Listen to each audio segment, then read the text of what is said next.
How India can strengthen its trade deficit and physical deficit, keep some innovative way to tackle it.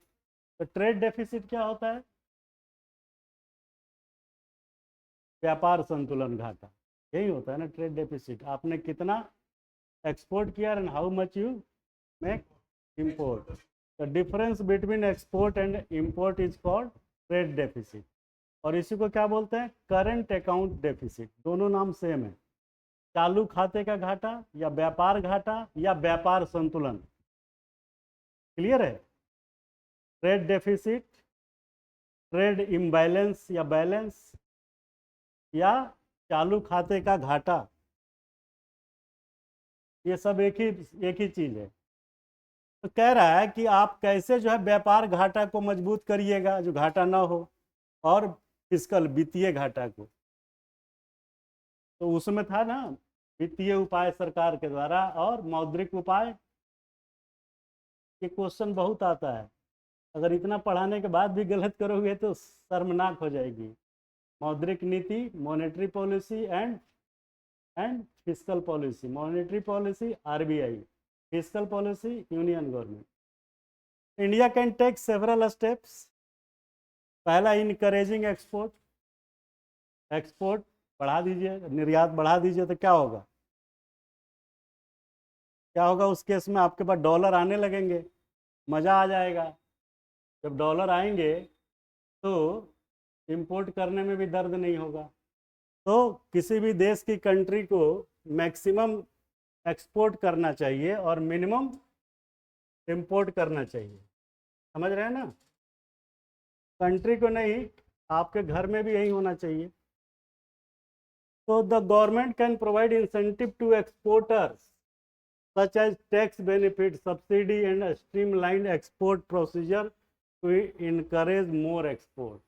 Purpose ये है कि देश के बाहर कितना एक्सपोर्ट करें, कितना निर्यात करें। That is the main point where you can stick your decision. ज़्यादा export means more export means more revenue. Improving domestic production. India can strengthen its domestic manufacturing and production capability to reduce its reliance on imports। जो चीज़ आपको चाहिए उसको घर ही में क्यों नहीं पैदा कर लेते? जैसे गवर्नमेंट ने इथेनॉल जो है 20 या 25% मिलाने की बात डीजल पेट्रोल में कर रही है। डीजल है या पेट्रोल है? तो उससे 20% क्रूड ऑयल की डिमांड घटेगी ना, तो 20% पैसा बचेगा। तो इम्प्रूविंग डोमेस्टिक प्रोडक्शन। क्लियर है? ऐसे हो सकता है, एक्सपोर्ट बढ़ाइए, डोमेस्टिक प्रोडक्शन बढ़ाइए। और तीसरा, डेवलपिंग टूरिज्म इंडस्ट्री। लोग विदेश से आएंगे, डॉलर देंगे, तो आपका जो है फॉरेन एक्सचेंज बढ़ेगा, रिजर्व। फॉरेन एक्सचेंज नहीं, फॉरेन रिजर्व्स। क्लियर है? Increasing tax revenue. India can increase tax revenue by broadening the tax base. Broadening the tax,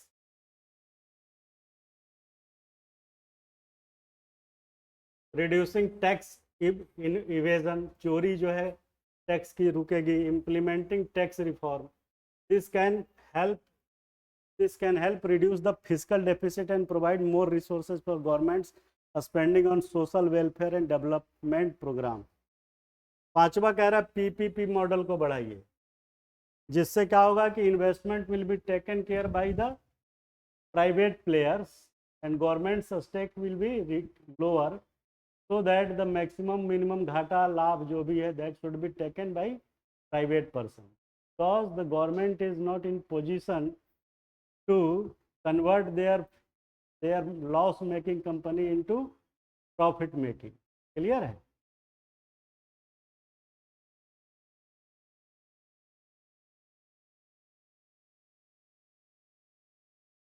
ये माने टैक्स जो है, कर जो है उसको बढ़ाइए। तो कैसे बढ़ाइएगा? India can increase it tax revenue broadening the tax base, reducing tax evasion. Tax की चोरी जो होता है उसको कम करिएगा तो आपका टैक्स बढ़ेगा ना। मतलब अगर आपको देना है 1 लाख रुपए टैक्स, ठीक है ना, और आप दे रहे हैं 50,000, तो वो टैक्स इवेजन हुआ। तो दैट टैक्स इवेजन, टैक्स की चोरी शुड बी रिड्यूस, कम होना चाहिए ना। सरकार कह रही चुराते तो हो ही, 100 रुपया की जगह 10 ही चुरा लो यार, ये कहना चाह रही है। रिड्यूसिंग टैक्स इवेजन, जो बिल्कुल नहीं देते, चुरा लेते, कहते यार कुछ तो दे दो यार। पहले था जैसे कि टैक्सी चालक जो था, उसका एक कंसोलिडेट था, 1400 रुपये साल में दो, बाकी कोई नहीं पूछेगा। तब भी नहीं देते थे साल में 1400 रुपये।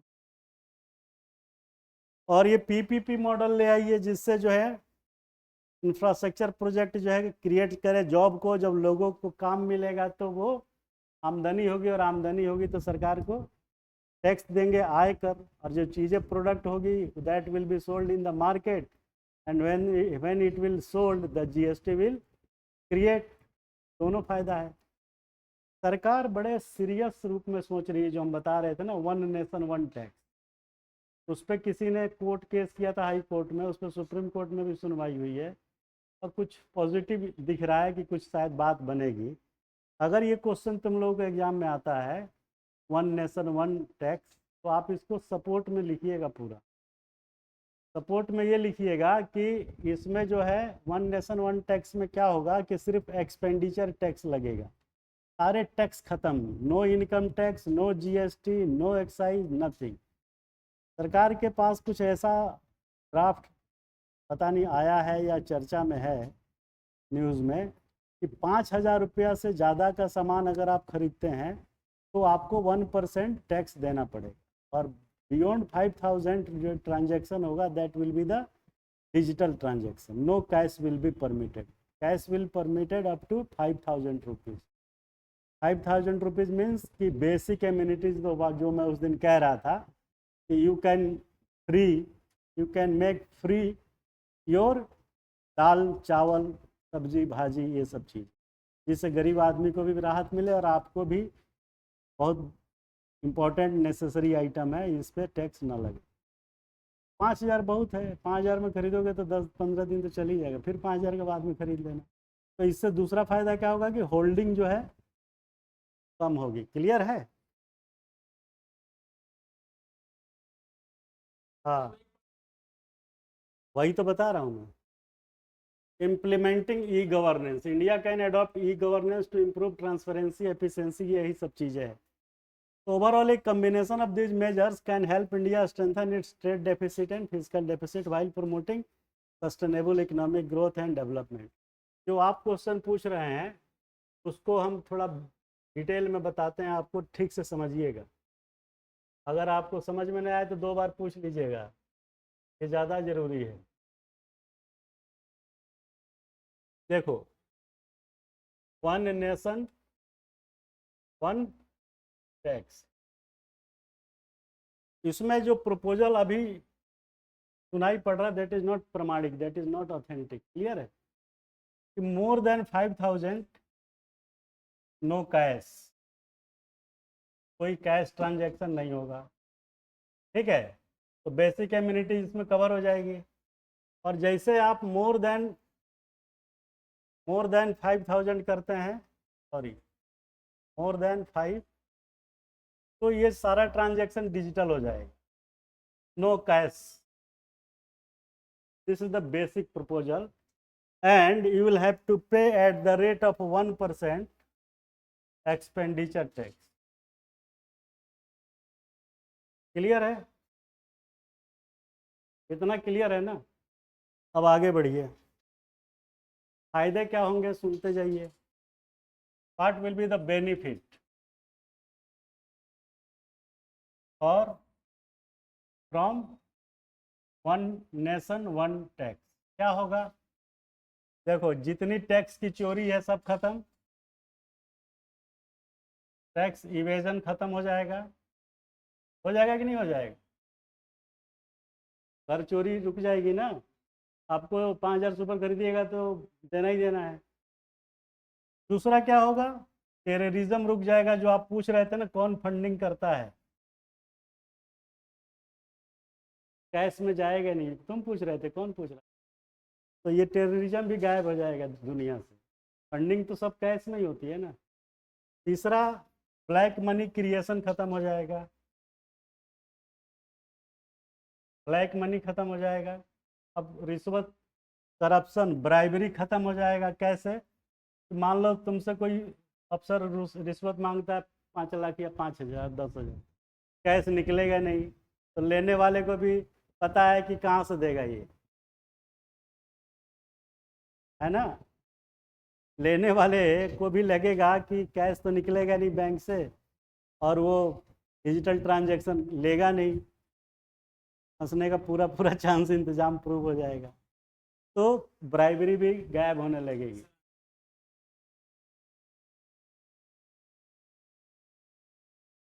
अरे भैया, तो 5 हज़ार से ज़्यादा आपके पास पैसा ही नहीं रहेगा तो कैसे कैश दीजिएगा? तो गूगल पे पे ऐसी बेवकूफ़ी जो करेगा वो तो जिंदा रहते हुए नप जाएगा 2 मिनट में।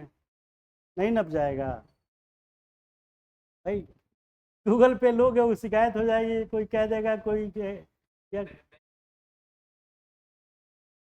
बस वो भी कितना निकालने देगा ये मुझे नहीं मालूम है, लेकिन ब्राइबरी रुक जाएगी कि नहीं रुक जाएगी? अच्छा, जितनी टैक्स चोरी है वो सब रुक गई। आगे देखिए, रेवेन्यू कलेक्शन जो गवर्नमेंट का है वो क्या होगा? इंक्रीज हो जाएगा। Very good. और एक अनुमान के अनुसार आज जो जितना टैक्स टैक्स हम कलेक्ट कर रहे हैं उसमें एक्स का 1/4% जो है इंक्रीज हो जाएगा। एक अनुमान है। अगर सरकार को 50 लाख करोड़ रेवेन्यू आ रहा है तो उसको 62.5 लाख करोड़ आने लगेगा। अब आप देखिए, और खर्चा सरकार का बढ़ेगा कि घटेगा? क्या? डिक्रीज होगी, क्योंकि मैन पावर की रिसोर्सेज खत्म, सारे सरप्लस हो जाएंगे जीएसटी और इनकम टैक्स वाले। है कि नहीं? जरूरत कम पड़ेगी ना फिर तो। और कोई भी ट्रांजैक्शन बैंक में मोर देन 5,000 जो कैश में होगा ही नहीं। कैश निकाल के करोगे क्या? झुंझुना जाओगे हयात में पार्टी करने, वो कहेगा कितने का बिल आया, 60,000। ना ना, कैश तो लूँगा ही नहीं, ऑनलाइन ट्रांसफ़र करिए। तो आप रिश्वत भी लेके क्या करिएगा? सोचो ना। हम आपको अगर 10,000 रुपया भी रिश्वत दें या 10 लाख भी दें तो आप कहिए भैया हटाओ इसे, ये करूँगा क्या है?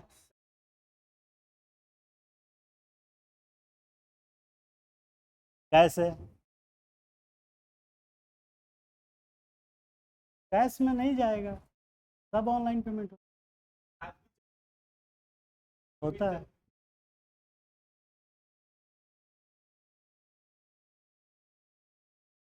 आज भैया इसीलिए तो, इसी को तो रोकना है। तो मान लीजिए आपके पास 1 करोड़ की ज़मीन है, आप 60 लाख वाइट में लेते हैं, 40 लाख ब्लैक कैश ले लेते हैं।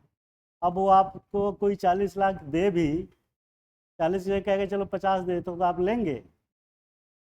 क्या करिएगा लेके? कितने खर्चा करोगे? 5,000 से ज़्यादा की लिमिट नहीं है। अरे तो क्या खर्च करोगे, यही तो पूछ रहा हूँ। वो लेगा नहीं ना 5,000 से ऊपर की ज्वेलरी में। नहीं, नहीं लेगा ना, क्योंकि बैंक में जब जमा कराने ले जाएगा तो जमा ही नहीं होगा पैसा। अभी तो बोरा भर के पेट्रोल पंप ले जा रहा है, गिन के जमा हो जा रहा है। वो कहेगा 5,000 से ज़्यादा लूँगा ही नहीं, तो क्या करिएगा? और अभी लैंड के केस में 2 लाख से ज़्यादा जो है अलाउड नहीं है। 2 लाख से ज़्यादा लोग लेते भी नहीं है, जबकि लोग चाहें तो यूज कर सकते हैं उस पैसे को। आपकी बात मैं समझ गया, लेकिन वो ज्वेलरी वाला लेगा? ये तो पूछो, आज होटल वाला 50,000 से ज़्यादा का पेमेंट लेता है? कैश में नहीं लेता है। आज की बात बात बता रहा हूँ। तो 50,000 घट के 5,000 हो जाएगा। करोगे क्या? तुमको अगर 10 करोड़ भी हमने कैश निकलवा के कहीं से दे दिया सपोज, हाँ, कागज सामान हो गया, कोई लेगा नहीं। तुम कह रहे हो वो हमारी तरह करप्ट हो जाएगा, मान लो वो हो गया, तो कहाँ जाएगा पैसवा लेकर के? आप बताइए। बैंक में जाएगा ना। चलो।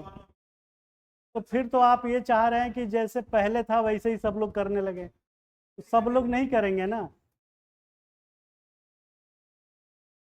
वो तुम्हारी बात अपनी जगह सही हो सकती है, लेकिन सवाल ये पैदा होता है कि जब वो लेगा ही नहीं, आज 2000 का नोट ही नहीं ले रहे हैं जबकि लोग चल चल 30 सितंबर तक वैलिड है। आप ये तो जानते हैं 20-30 सितंबर तक 2000 का नोट वैलिड है ना सर्कुलेशन में, और आज की डेट में कोई ले नहीं रहा देने पे। परसों मैं एक रेस्टोरेंट में चाय कॉफ़ी पिया, और मेरा दोस्त 2000 का नोट दिया, वो ले ही नहीं रहा है, झगड़ा हो रहा दोनों में, जबकि 30 सितंबर तक वैलिड है। इन दैट सिचुएशन अब आप सोचिए जब इनवैलिड होगा तब, बिकॉज तुम जिसको भी पैसा दोगे ultimately that money will what that person do with that money, क्या करेगा वो पैसे? सोचो ना, बैंक में ले जाएगा जमा ही नहीं करेगा, कहेगा 5000 करूंगा बस। घर में रखेगा, कूड़ा है, क्या करेगा वो? थाईलैंड भी जाके नहीं घूम आएगा, टिकट ही बुक नहीं होगा उससे। टेररिस्ट को देगा, वो क्या करेगा? टेररिस्ट भी तो मार्केट में खर्च करता है आर्म खरीदने के लिए, गोला बारूद खरीदने के लिए।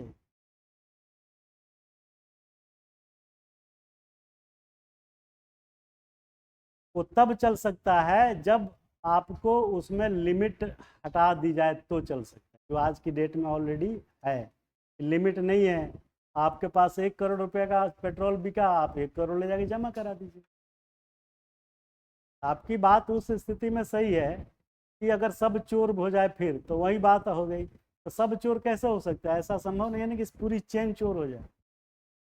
अगर ऐसा होगा तो आप